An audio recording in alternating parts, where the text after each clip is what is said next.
이번에는 ICT 트렌드를 소개해드리는 ICT 월드 시간입니다. 네, IT 칼럼니스트 이호훈 씨와 함께하겠습니다. 어서 오십시오. 안녕하세요. 예, 오늘 어떤 이야기 해볼까요? 예, 요즘 이 갤럭시 노트 7 때문에 그 ICT 업계가 굉장히 좀 뜨겁습니다. 예. 해외에서도 연일 이에 관한 기사를 다 좀 다루고 있는데요. 처음엔 여기서도 불이 났다, 저기서도 불이 났다 하는 소식을 다루더니 그 다음엔 이제 빨리 리콜하라고 다그치고요. 최근엔 왜 이렇게 불이 났을까, IT 업계에는 어떤 영향을 끼칠 것인가 등등 이 심층 분석 기사가 끊이지 않고 계속 쏟아지고 있습니다. 안 좋은 쪽이긴 하지만 한 요 몇 년간 이 정도로 크게 화제가 됐던 제품이 없었던 것 같은데요.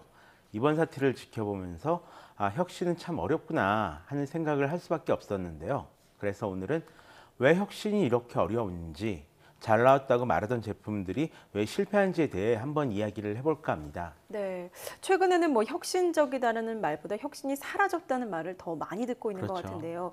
이렇게 혁신적인 제품들이 실패한 이유는 어떤 점을 좀 꼽아볼 수 있을까요? 보통 그 혁신을 크게 두 가지로 나누고 있습니다. 예. 바로 급진적 혁신과 점진적 혁신이라고 부르는데요. 급진적 혁신은 이 기존 제품과 새로운 제품을 아예 구별 지어버릴 정도의 혁신, 사람들의 어떤 사용 습관을 바꿀 정도의 혁신, 새로운 시장을 만들어내는 혁신을 말합니다. 예. 성공하기가 쉽지는 않지만 성공했을 경우 그 대가는 좀 어마어마하죠. 우리가 흔히 부르는 혁신은 바로 이 급진적 혁신을 말하고요. 반면 점진적 혁신 같은 경우는 기존의 것을 개선해 나가는 형태의 혁신입니다. 이용자들의 사용 습관을 크게 바꾸지 않는 선에서 새로운 가치를 제공한 형태의 혁신이다라고 부를 수도 있을 것 같은데요.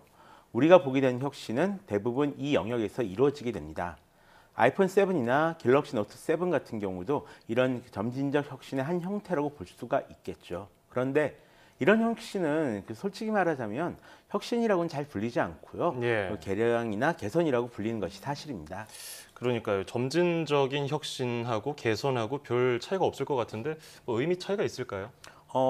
그 점진적 혁신과 개선은 이렇게 다르다라고 어떻게 단정지어서 얘기하기는 조금 어려울 것 같습니다. 하지만 몇 가지 차이는 있을 것 같은데요.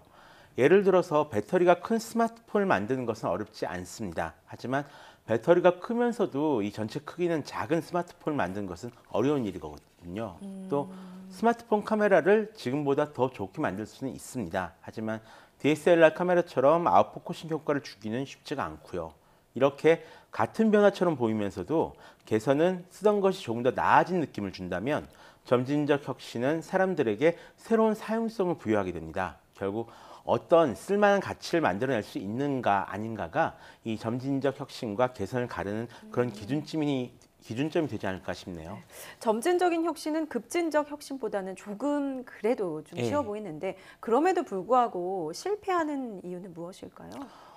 이 대부분 시장이 어느 정도 포화 상태에 이르고요. 예. 그다음에 기술도 상향 표준화되었을 때 이 점진적 혁신이 등장하는데요.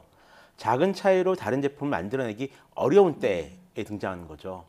최근 들어서 많은 스마트폰들이 그 카메라 기능을 중점적으로 홍보한 이유도 아직 이 부분이 같은 부품을 썼다고 해도 이 스마트폰 내부에서 어떻게 처리하는가에 따라서 결과가 많이 달라지는 그런 분야이기 때문에 그렇습니다. 기술과 노하우가 많이 필요한 건데요. 사람으로 따지자면 이 90% 정도의 완성도를 갖춘 상태에서 1% 정도를 더 높이는 건데 아시겠지만 80에서 90% 정도 완성도를 갖춘 제품은 어느 정도의 노력으로 만들어낼 수가 있다면 그 다음 1%부터는 이 90%를 완성했던 노력을 쏟아 부어야 올라가게 됩니다. 이쯤에서 빠지게 되는 여러 가지 함정들이 있는데요. 예. 한번 성공했던 제품의 경우 대부분 문제는 내부에서 발생한다고 보셔도 될 것 같습니다. 예. 갤럭시 노트 6를 건너뛰고서 굉장히 공격적인 마케팅을 했던 갤럭시 노트 7은 예. 어느 문제라고 봐야 될까요? 굉장히 복잡한데요. 예. 진짜 갤럭시 노트 7 같은 경우는 굉장히 복합적으로 볼 수밖에 없을 것 같습니다. 노트 7 같은 경우에는 크기도 작아졌는데 배터리는 커졌고 또 홍채 인식 같은 새로운 기능이 들어가면서 많은 주목을 받았던 그런 스마트폰이거든요. 예. 그런데 생각 이상으로 많은 발화가 일어났단 말이죠. 솔직히 이 때문에 여러 그 하드웨어 전문가들 만나서 얘기를 들어봤는데요. 기판 자체의 결함이라고 말하시는 분들도 계시고 어떤 분들은 이 내장된 배터리 모서리가 좀 둥글게 설계가 예, 예. 됐거든요. 여기서 불이 난 거라고 말하시는 분들도 있었습니다. 그래서 이렇게 최근 스마트폰 같은 제품들은 정교한 만큼 굉장히 복잡해졌기 때문에 여기서 일어나는 문제를 다 특정 지어서 이렇기 때문이다라고 얘기할 수 어려운 부분들이 분명히 존재를 하는데요. 예. 하지만 진짜 문제는 좀 따로 있는 것 같습니다. 이 뉴욕타임즈의 보도에 따르면 1차 발화 이후 회사 내부에서 점검에 들어갔는데 그 아까 기사에도 나왔었지만 왜 불이 났는지 파악하지 못했다라고 합니다. 그럼 좀 더 시간을 가지고 문제를 해결해야만 했는데요. 배터리가 문제라고 딱 찍어버리고 교체해 주겠다라고 한 거죠.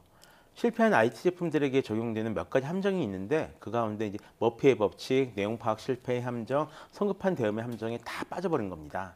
그렇군요. 오늘 주제답게 지금 실패에 관해서 이야기를 많이 하고 있는데 네. 다른 혁신적인 제품들은 그렇다면 왜 실패하는 걸까요? 보통 그 혁신으로 인해서 비롯되는 어떤 가치사슬, 그러니까 사용자의 실질적인 이익을 만들어내지 못할 경우에 실패한 경우가 굉장히 많습니다. 최근 대표적인 사례로는 이 LG전자의 G5 스마트폰을 예로 들 수 있을 것 같은데요. G5 같은 경우엔 초기엔 이 모듈형 스마트폰이라는 이유로 많은 관심을 받았었습니다. 하지만 모듈형 스마트폰 쓰면 뭐가 좋은지 이 소비자를 설득하는 데 실패했죠. 이런저런 추가 기능을 쓸 수가 있다는데 일단 모듈 값이 비쌌고요. 추가된 기능도 크게 매력이 없었으며 일단 사용자들이 그렇게 바꿔 끼며 사용하는 것을 귀찮아했습니다. 그러니 실패할 수밖에 없었죠. 예. 또 다른 사례로 그 2009년에 출시된 트위터 픽이라는 제품이 있습니다. 말 그대로 트위터만 할 수 있는 트위터 전용 기기인데요. 한번 충전하면 3, 4일을 사용할 수가 있었다고 합니다. 커티 키보드가 달려 있어서 트위터를 하기에도 굉장히 편하고요. 딱 트위터만 할 수 있다고 하니까 굉장히 좋은 아이디어라고 그때는 불렸었어요. 예. 또 당시엔 트위터가 굉장히 인기가 높기도 했었고요. 그리고 한 번만 돈을 내면 평생 트위터를 통신요금 걱정 없이 이용할 수가 있었습니다. 근데 사람들은 이렇게 두 가지 제품을 들고 다니기보다는 스마트폰 하나로 모든 것을 다 처리하길 망했고요. 바랬고 덕분에 바로 그 다음 해에 바로 망했습니다. 아하. 이게 새로운 아이디어가 나오는 거는 참 좋은데 시대를 앞서간 제품도 있고요. 이렇게 소비자들의 니즈를 충족 못한 제품도 많은데요. 아무래도 타산지석으로 삼아야 되기 때문에 이 이야기는 저희가 다음 주에 한 번 더 이어가도록 하죠. 자, 지금까지 IT 칼럼니스트 이호은 씨와 함께했습니다. 오늘 고맙습니다. 고맙습니다. 고맙습니다.